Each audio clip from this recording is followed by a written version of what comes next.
What's up, you guys? This is HJ here, and welcome back to another YouTube video. In today's video, I wanted to go over with you guys some of the ways that I personally organize my stuff and keep track of my assignments throughout the semester.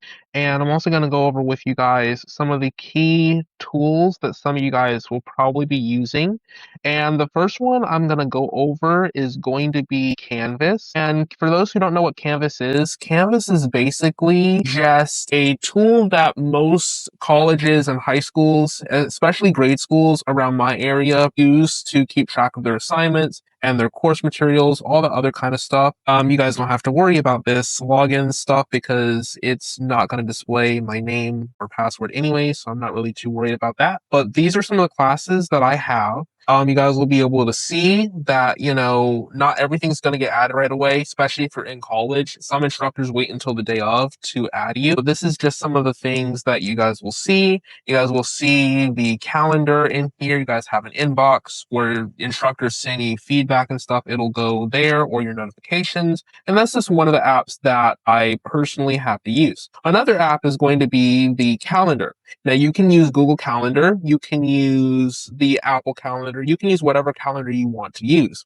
Now, me personally, because I'm on a MacBook, but I don't have an iPhone, however, I do have an iPad, I use Google Calendar. And then when I need my Google Calendar to sync with Apple, I have Google Calendar installed as a standalone app via PWA on my MacBook, or Progressive Web Application. And what that'll do is that'll allow the browser version to open as its own app. I'll download my calendar as an iCal from Google Calendar when I update that calendar, and then I'll bring it over and import it into my Apple Calendar on my MacBook so that way they always stay in sync. Now, you don't necessarily have to do this, especially if you're in an ecosystem where you're basically using Windows or Google ecosystem for Chromebooks, or if you're using all Apple devices. That stuff should sync pretty easily. But in cases when it doesn't sync for you, that's something that you can do. Another thing that you can also do is you can also block off your stuff in advance. What I try and do is I try to block off my daily schedule in advance. And if I have any changes to it, then I'll just cross it off for that day and won't worry about it. But that's just some of the calendar stuff that I do. Now, another useful tool, if you're using Google Calendar, they have some extensions specifically for Google Calendar that will actually use certain features to automate it or do it for you. I forgot what the name of the one that I used was called. I'll try and find it and leave a link in the description down below, but it's really useful, especially if you don't want to plug them all in manually. You just want to set them and then have it generate and forget about it. The only problem is when you try and take stuff out of your calendar, it can be a pain to do without removing the extension. So just bear that in mind when you go and do that. And that's another useful tool that you can use for your Google Calendar. You can also set up notifications through Outlook on your phone to come through with calendar notifications and stuff like that also, because Outlook has a built-in calendar, especially if you're on Windows devices. And if you guys are the type of students that like to play games in your spare time, then having some stuff like a handheld Windows console, for example, like an ROG Ally, you can have your notifications get sent to that as well. So say if you're in the middle of gaming and you have an assignment due, you enable a pop-up and turn off Do Not Disturb for gaming when you're in the middle of your game. If it's like a single-player game or something, and you set it how you want it, you'll have a notification pop-up say, hey, this is due in 30 minutes, and then you can switch off of your handheld, Windows handhelds particularly, and go over to your work device or school device and start working on your assignment. Then when you're done, have a reminder in your calendar that, hey, you're done, and then you can go back to your game. Just optional, but it's something that you can do.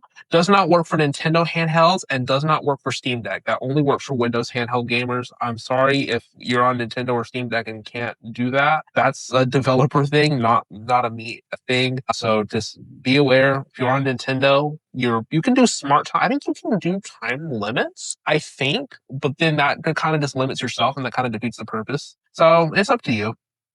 Now, if you guys are going to take notes and you guys are going to have them sync between your devices, then perhaps use OneNote, because OneNote works on every single device except Chromebooks via natively, but you can use the web version or the web app version or the Android app version on Chromebooks. But if you have OneNote and you have an open notebook, it will literally like basically just sync every single file that you have in your OneNote. It'll sync them all. And then when you take notes on another device, it'll pop up instantly on the other devices that you're using. So say I'm using my MacBook right now. If I added a notebook up here, and I'm going to add this one because this is my current notebook at the moment, it'll open in OneNote and I'll be able to see the notes that I took on my HP 2-in-1, my OmniBook X Flip that I reviewed on the channel. Go check that out if you haven't already. And the technical writing information that I took down, that was taken on my HP. That's all here. If I update this, like say just a test, and I want to view it on my iPad or something, that'll pop up over there. Just give it a second or two to update and it'll pop up on your other device. So all your notes are synced. You're going to use Outlook a lot for colleges. Now, for grade schools, because I know I have some grade schoolers, some upper high schoolers that are going to watch this video. If you're in grade school, you will likely use Gmail. So if you're in grade school, you'll probably use Gmail, Google Suite primarily because it's easier to collab and everybody has access to it. And if you're in a high school class that is specific to Microsoft, you'll probably do that standalone and you will not have like the collaborative access like you would in college. For colleges, you'll probably be using Microsoft Office way, way more.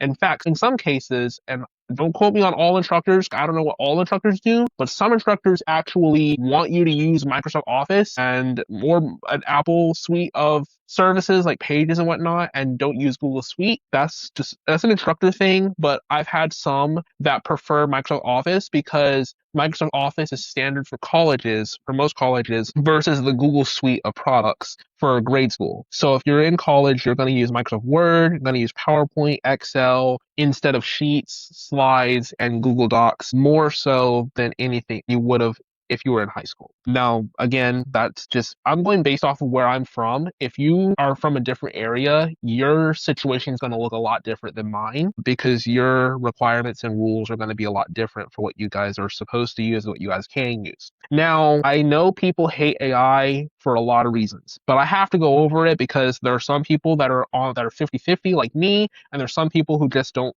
give a crap about AI. Excuse my language there. So if you're one of those people that want to use AI, you can download the Gemini standalone app onto macOS. It's free to do. And if you have a premium plan, that's fine, but you really don't need it, especially if you're just going to be doing like class notes or organization stuff. That stuff doesn't require a premium subscription, at least to a certain extent. Now, say if I wanted to plug in, "Hi Gemini, and then can you write a note for me?" Then we'll see what Gemini says. And you can't ask it to do like specific school assignments. Gemini is programmed to block those prompts. So if you try and enter in a prompt, say, "Hey, can you solve 19 plus 1, which is 20, and not 21 for people who are thinking that I was going to make a joke about the mean," then if it's in the context of an assignment and Gemini knows that it's in the context of an assignment, it will give you a reply that says, "I'm sorry, I cannot help you with this," or something along those lines, and then it will kick it back to you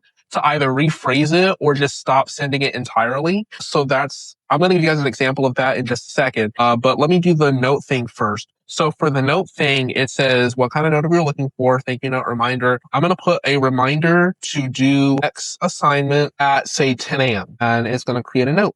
It made a task for me in Google Calendar. And since I'm in my Google account, because you are going to need to sign into your Google account for this, it will sync it and it'll say the time is 10 a.m. So when it comes time for 10 a.m., in an hour and 15 minutes, it's going to pop up and it's going to show me, do X assignment on my phone. Now, let's say you want help with your homework. Can you help me? I'm going to be blunt with this. Can you help me with my homework? I'll be straightforward and honest with Gemini. I'm not going to lie to Gemini. What subject or question are you working on? Now, that's a different prompt. But if you say, "Can you help me with my test?" That's where the issue comes into play, because if I put in, "Can you help with my test?" You can ask it to help you study, but if you say, "Can you give me the answer to problem A on my test?" then it will tell you this. It'll say, "I can't give you the direct answer while you're taking your test. But if you share what problem A is about, it can help you work through the problem but it will not be able to give you the answer. And in some cases, if you try and get it to give you step-by-step instructions, like if it's not loose, if it's extremely detailed and Gemini sees you're trying to bypass getting the direct answer by making it give you like 20 steps to get the direct answer to the problem, it will also reject it. So it actually has a couple of safeguards to prevent that from happening. Yes, I know. I've seen people that try to go around it by saying, hey, I have step 1 through 20, and they plug it in and try to get the answer that way. There will be people who are trying to go around it. I've seen it happen before. So if you use Gemini for whatever reason or ChatGPT, it's going to help you study for it. But long story short, it's not going to let you get a direct answer. Anytime you try and get a direct answer, it will kick it back out. It will not let you do it.